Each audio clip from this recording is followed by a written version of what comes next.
An obsession with the plot. That is the 7th of 14 characteristics of Ur-Fascism by Umberto Eco. Let's take a look. To people who feel deprived of a clear social identity, which we talked about before, is when you live in a country where all people are created equal, then it's hard to figure out where you fit in because there isn't necessarily an us and them when you foster a community that is all of us. So, to people who feel deprived of that clear social identity, Ur-Fascism says that their only privilege is the most common one, to be born in the same country. So, our only privilege is that we were born here. This is the origin of nationalism. Besides, the only ones who can provide an identity to the nation are its enemies. So, the only way, if everybody's equal here in the country, the only way to differentiate us from them is to create a them. And them are the people who live outside of the country. And therefore, they are our enemies. Thus, at the root of Ur-Fascism psychology, there is the obsession with a plot, possibly an international one. The followers must feel besieged. The easiest way to solve the plot is the appeal to xenophobia. But the plot must also come from the inside. Jews are usually the best target because they have the advantage of being at the same time inside and outside. In the US, a prominent instance of the plot obsession is to be found in Pat Robertson's The New World Order, but as we have recently seen, there are many others. Now remember, this article was written in 1995. A lot has happened in the past 30 years. Well, let's take a look. Let's take a look at this replacement theory. This is an article from the National Immigration Forum, The Great Replacement Theory Explained. What is the Great Replacement Theory? The Great Replacement Theory, in simple terms, states that welcoming immigration policies, particularly those impacting non-white immigrants, are part of a plot designed to undermine or replace the political power and culture of white people living in Western countries. Multiple iterations of the Great Replacement Theory have been and continue to be used by anti-immigrant groups, white supremacists, and others. Prominent iterations include the rhetoric of invasion. The theory often uses martial and violent rhetoric of a migrant invasion that must be stopped before it conquers white America. Voter replacement. The theory also sometimes incorporates the inaccurate assumption that non-white immigrants will vote a certain way, and therefore pro-immigration policies are designed by elites to diminish the political influence of white Americans. Anti-Semitism.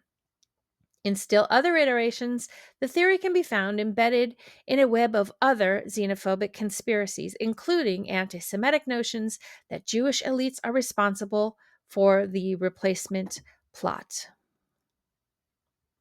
I mean, I don't know. This might be time for one of these because this is my puke bag. It's horrifying to hear this laid out as clearly as it is. This is exactly what's happening. All of these are what's happening in our country. Anyway, let's take a look at the rhetoric. As important as all of this is, as important as what's happened in the invasion of Ukraine is, our country is facing an invasion too. America is currently experiencing an invasion. And now America is known all throughout the world as occupied America. They call it occupied. We're being occupied by a criminal force. What is this ideology? It's so sick. I will rescue Aurora and every town that has been invaded and conquered. These towns have been conquered. And we will put these vicious and bloodthirsty criminals in jail or kick them out of our country. And we will be very, very effective in doing it. It's going to happen very, very fast. I don't know. That's chilling. That's chilling. Okay, so the easiest way to solve the plot is to appeal to xenophobia. But the plot must also come from the inside. We have a bigger problem, in my opinion, with the enemy from within. And it drives them crazy when I use that term. But we have an enemy from within. We have people that are really bad people that I really think want to make this country unsuccessful. I think the bigger problem is the enemy from within, not even the people that have come in and destroying our country. By the way, totally destroying our country. The towns, the villages, they're being inundated. But I don't think they're the problem in terms of election day. I think the bigger problem are the people from within. We have some very bad people. We have some sick people, radical left lunatics. And I think they're and it should be very easily handled by, if necessary, by National Guard, or if really necessary, by the military. Okay, that's just awesome. Okay, so we're definitely seeing this rhetoric that there's enemy outside, they're coming in and destroying our country, but there's also an enemy on the inside, and we're going to take a little bit look at what the enemy on the inside looks like. But one of the also up here, it talks about that to be born in this country is the thing that separates us from the rest of the world, and we have birthright citizenship in this country, alongside a lot of other countries who have birthright citizenship, which essentially says that if you are born here, you are a citizen here. Your parents do not have to be citizens here, but if you are born here, you are a citizen. And it was amended into the Constitution. It is a constitutional right, the 14th Amendment, that if you are born here, you are a citizen. But President Trump has a different idea about that. Let me ask you about some of your other promises on this topic. You promised to end birthright citizenship on day one. Is that still your plan? Yeah, absolutely. The 14th Amendment, though, says that, quote, all persons born in the United States are citizens. Can you get around the 14th Amendment with an executive action? We're going to have to get a change. We'll maybe have to go back to the people, but we have to end it. We're the only country that has it. Not true. Executive action, you know, we're the only country that has it. You know, true. If somebody sets a foot, just a foot, 1 foot, you don't need to, on our land, congratulations, you are now a citizen of the United States. You have to be born here. We're going to end that because it's ridiculous. Through executive action? Well, if we can, through executive action. I was going to do it through executive action. Can't but do then it. We had to fix COVID first, to be honest with you. We have to end it. Okay. A bunch of lies are in there. First of all, we are not the only country that has birthright citizenship. Second, you don't just have to step foot to be an American citizen. You have to step foot in America and be born here to be an American citizen. And the president does not have the right to make a constitutional change with an executive order. That's just not a thing. You have to have, the Congress has to pass it. I think about and you have to have 2/3 of the state have to ratify it into, I don't know. It's a big freaking deal. And I will look into that more because that is one of the things I don't have a complete handle on. But I do know you cannot do it by executive order. At U.S. hospitals, it doesn't matter if it's a boy or a girl, has a name yet, or if their parents are citizens. If they are born here, they automatically get the title, benefits, and rights of an American citizen. It's been that way for a very long time, for more than 150 years. And the reason starts with this man, Dred Scott, a slave brought into a state that banned slavery. He sued to get his freedom, and eventually the U.S. Supreme Court ruled against him, saying people of African descent could never be U.S. citizens, a big reason why the Civil War happened. And when it was over, Congress passed and the states ratified the 14th Amendment. It's pretty plainly written. In part, it says, all persons born or naturalized in the United States and subject to the jurisdiction thereof are citizens of the United States. The vast majority of legal scholars believe President Donald Trump does not have the power to change the Constitution. It would take an amendment to our Constitution to change birthright citizenship. That requires that 3/4 of the states agree and 2/3 of both the House and the Senate in the U.S. Congress. It's really difficult to achieve an amendment to the Constitution. Trump often says the U.S. is the only country that has birthright citizenship. It is not. There are 39 countries in the world right now that have some form of birthright citizenship. It's almost exclusive to the Western Hemisphere. There are a handful of countries outside the Western Hemisphere that offer birthright citizenship. But we've seen a lot of our Western allies in recent decades undo their birthright citizenship laws. This next order relates to the Undoing it in the U.S. would mean changing the Constitution or getting the U.S. Supreme Court to overturn the precedent it set in 1898. But in the years it could take for the case to wind through the court system, it will send the message to the world, you are not welcome here. Critics say that might actually be the point. Patty Culhane.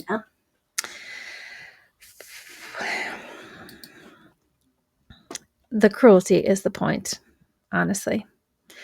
Okay, let's take a look at this last little bit here. In the US, a prominent instance of the plot obsession is to be found in Pat Robertson's The New World Order. But as we have recently seen, there are many others. Now, in case you are interested, this is a look at Pat Robertson's The New World Order, a reality you cannot afford to ignore, a book you cannot afford to miss.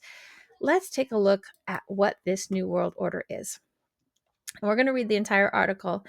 This is by the Milbury Institute of International Studies at Monterey, and the title is The New World Order, The Historical Origins of a Dangerous Modern Conspiracy Theory.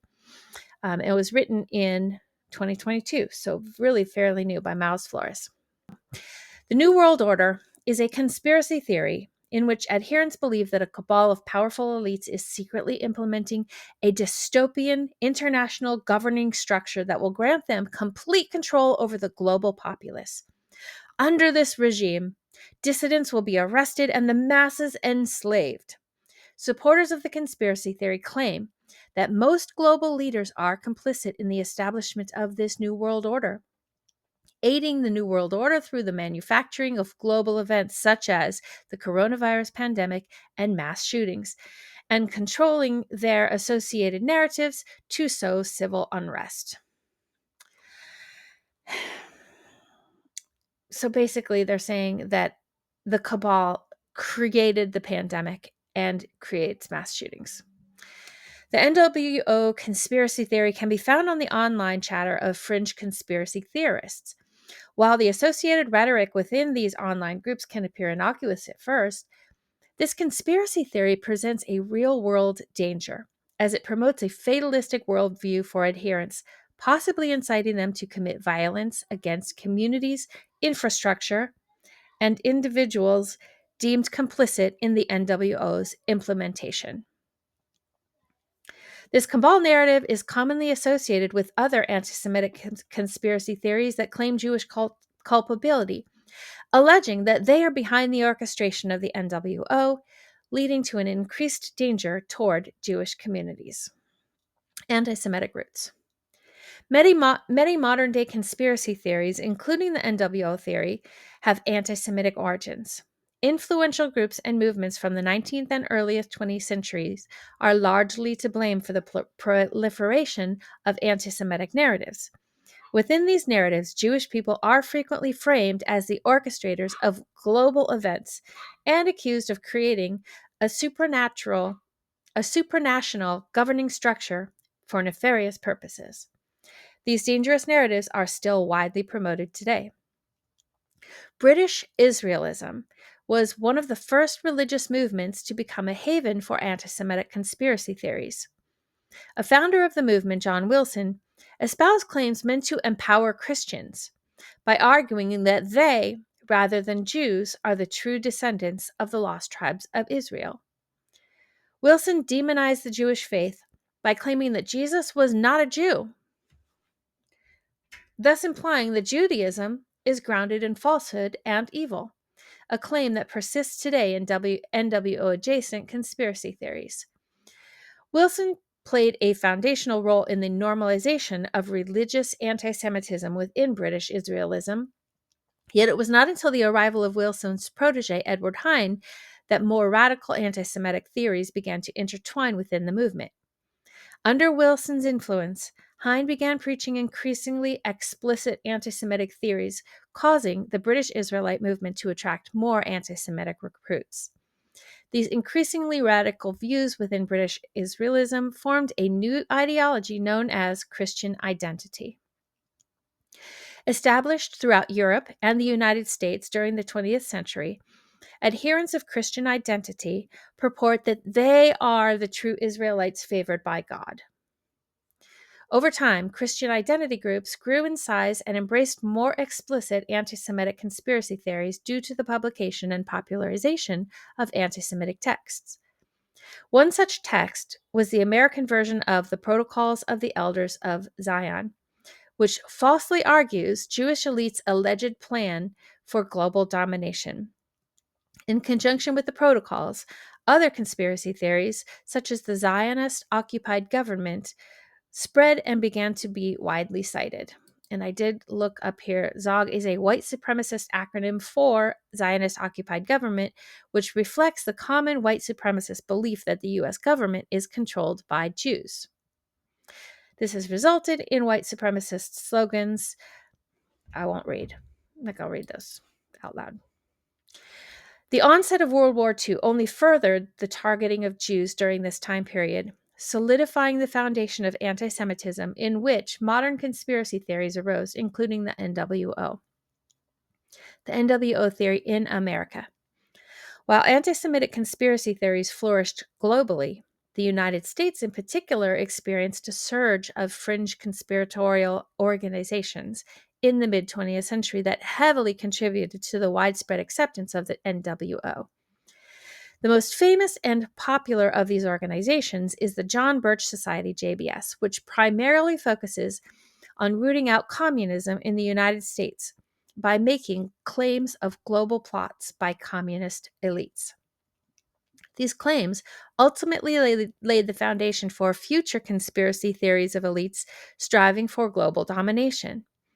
In conjunction with anti-communist conspiracy theories, arose the widespread believability of an underground organization pulling societal strings.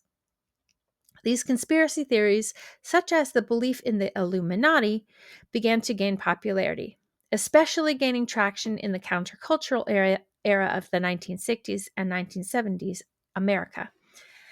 And I did pull up here, I'm not going to read this entire article, but there was an article published in BBC in 2020, The Accidental Invention of the Illuminati Conspiracy. Go read this if you're interested in finding out how the Illuminati went from a fictional account, then kind of made its way into popular culture to now becoming a conspiracy theory. As a result, the combination of the countercultural interest in secret societies, along with the anti-elite conspiracism of the JBS, created the infrastructure for broad belief in the existence that secret global organizations seek control over the United States. This, compounded with the release of Pat Robertson's book, The New World Order, published in 1991, cemented the NWO theory as a cornerstone within America's conspiratorial culture. The NWO's application within American discourse can be seen through the reaction to major events such as the 9/11 terrorist attacks. As millions mourned, questions naturally arose as to the culpable parties and their potential motives. Whereas most Americans correctly believed al-Qaeda to be the perpetrator in this circumstance, conspiracy theorists took advantage of the emotional turmoil to further sow their conspiratorial beliefs. NWO adherents were no exception and stood as major players in this conspiratorial competition. Even more recently, we can see NWO presence in response to violent events. With mass shootings and unfortunate commonality in present-day America, many turn to social media to broadcast their reactions. Without fail, NWO commentary is noticeably peppered within the responses, with claims that the NWO orchestrates these mass shootings as false flag events to enact widespread disarmament of citizens to better conquer them. So basically what it's saying is that every time a mass shooting happens, the NWO sprinkles these misinformation suggesting that this cabal, this global cabal, made these mass shootings happen on purpose so that they could make an argument for taking away people's arms. And once America is disarmed, it can be conquered.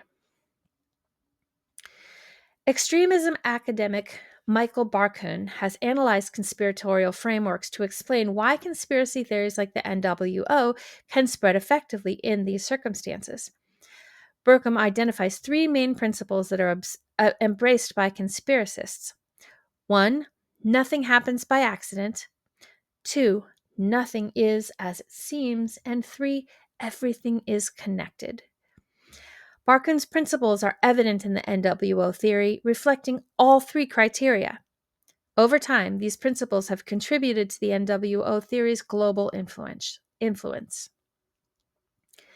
The NWO and ties to violence. The FBI has indicated that political conspiracy theories can motivate domestic extremists to participate in criminal and sometimes violent acts.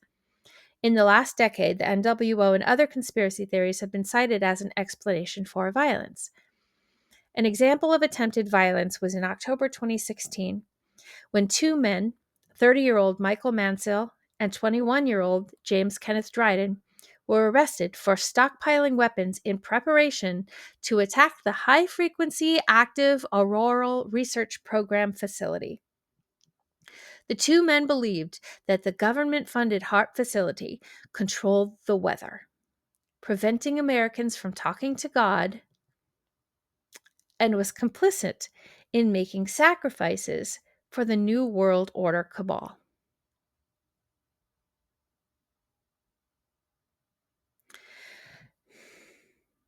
Another incident was in December 2018 when a man was arrested for planning to blow up what he believed to be a satanic temple monument in order to make America aware of an impending NWO.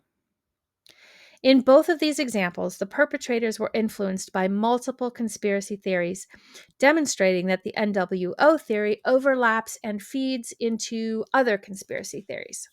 The amalgamation of conspiratorial beliefs found online often incites violence offline. The NWO theory and social media.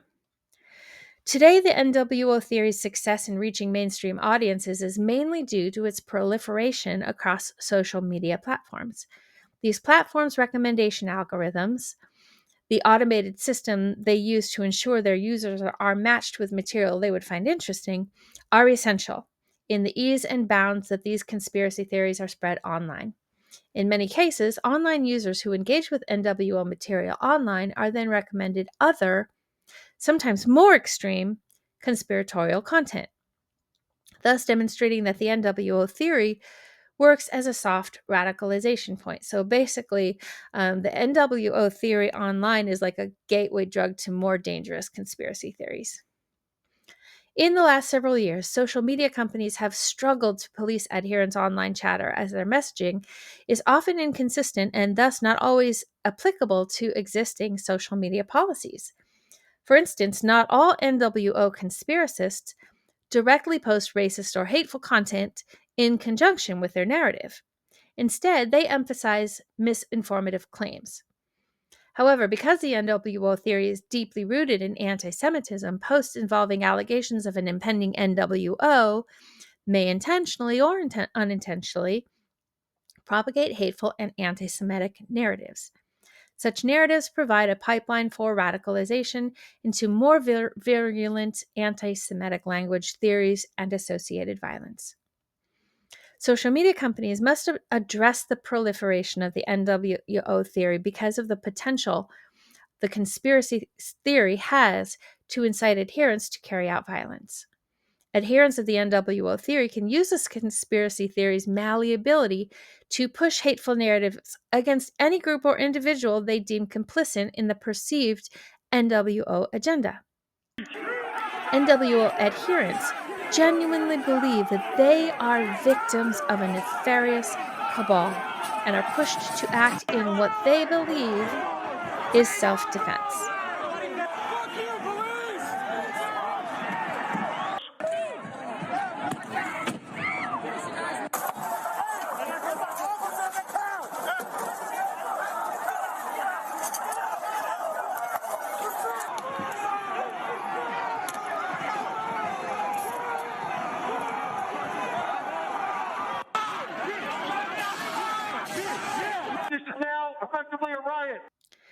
While social media platforms remove explicitly malicious NWO content, most material remains because of the limitations of their current policies.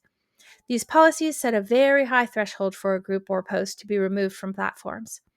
However, social media sites have recently pushed to eliminate content that is considered complex, multifaceted, and implicitly hateful. This adjustment was largely set in motion by the proliferation and the offline manifestation of the QAnon conspiracy theory. In response to this dangerous or harmful conspiracy theory, YouTube, Facebook, and Twitter purged thousands of QAnon adherents pages and posts. Some sites like YouTube have gone as far as to add a sect of their policy directly addressing QAnon. Like QAnon, the NWO theory has radicalized individuals toward violent action. And this was not written that long ago, but within the last several weeks, several of these, particularly Facebook and Twitter, have actually rolled back their efforts to silence these voices.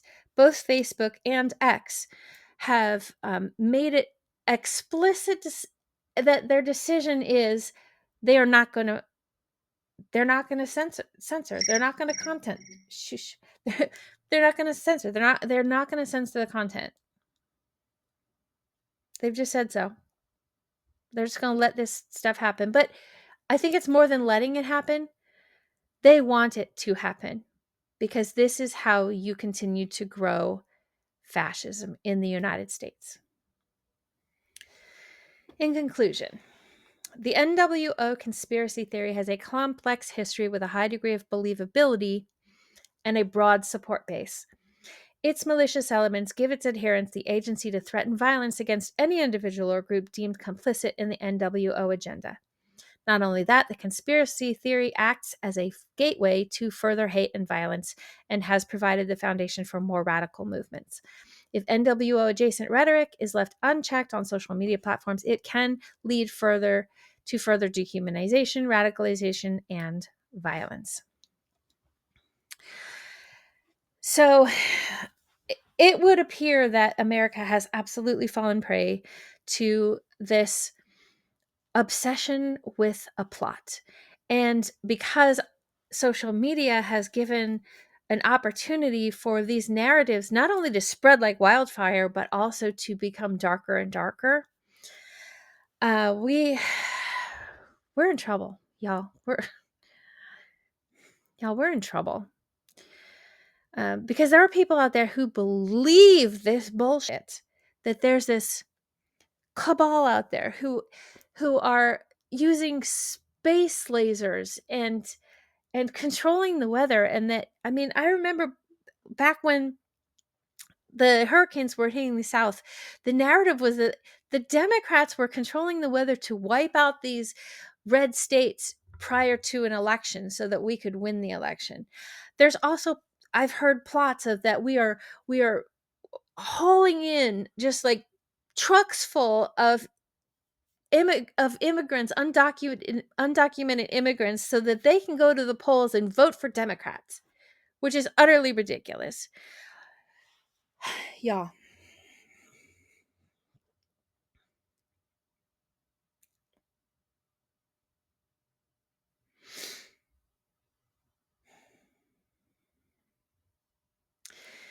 We're going to look a little bit more at the billionaire class, the oligarchy, in the next video. Yay! I'm snarky positivity, which means I always end on a positive note. And I'm not going to lie, it's getting harder and harder to come up with positive things to say about this just like terrifying and horrifying bullshit. I think the positive note that I have for today is this. As deep and as dark as these plots have become, they have also become more explicit and they're coming out into the light. It's harder and harder for them to hide because it is being so explicitly expressed on social media and in real life. the Nazi marches that we're seeing, the neo-Nazi marches, and the protesters that come out against the humanitarian protesters, because it's all so much out there, it's a lot harder for it to just continue to kind of grow in this underground space. And the more it's out there, the easier it is for those of us who still have some sense, some common sense, to combat it. And a lot of people are willing to combat it. I mean, just the very fact, if you're still with me, you're one of those people likely that is willing to combat this misinformation and disinformation. And that is good news. So hang in there. We're going to be okay. We're going to be okay. I'm Starkey Positivity. If you like this content, please subscribe. I am working to build up my subscriber base and I would like to go live soon. We're going to be okay. Okay, bye.